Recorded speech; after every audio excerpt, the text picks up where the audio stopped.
শহীদ Abdur Razzak park. আজকের ভিডিওতে আপনাদেরকে জানাতে চাই শহীদ আব্দুর রাজ্জাক পার্কের সেই গৌরবময় ইতিহাস। তা বন্ধুরা, চলুন আজকের ভিডিও শুরু করা যাক। তো ওয়েলকাম বন্ধুরা, আমি এখন আছি সাতক্ষীরা শহীদ আব্দুর রাজ্জাক পার্কের ভিতরে।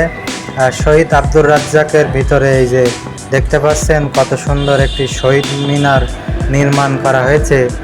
এছাড়াও কিন্তু এপাশে অনেক সুন্দর জায়গা আছে। তো আজকে আপনাদেরকে শহীদ আব্দুর রাজ্জাক পার্কের বর্তমান অবস্থা এবং সেই গৌরবময় ইতিহাস আজকে আপনাদেরকে জানাতে চলেছি।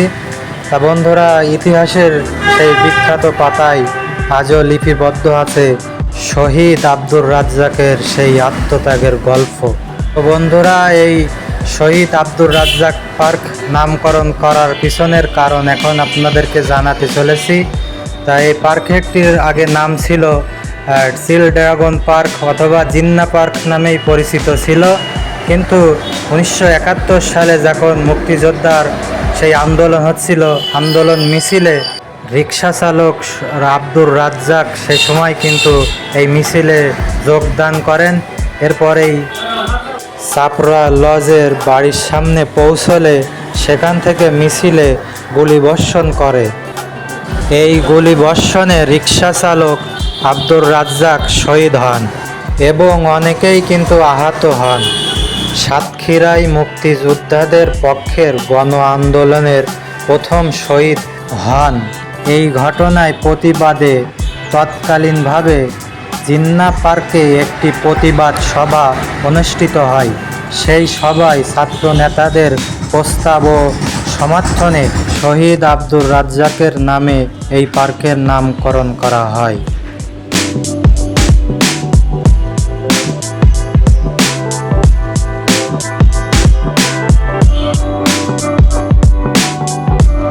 তো বন্ধুরা, ইতিহাস সম্পর্কে আশা করি একটু হলেও ধারণা পেয়েছেন। তো বর্তমানে কিন্তু শহীদ আব্দুর রাজ্জাক পার্ক দেখতে কিছুটা এমনই।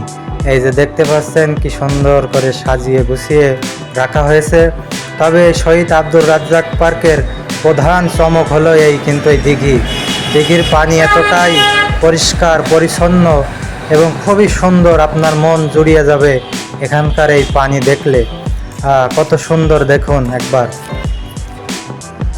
তো আপনি চাইলে কিন্তু এই দিঘিতে গোসল করতে পারবেন।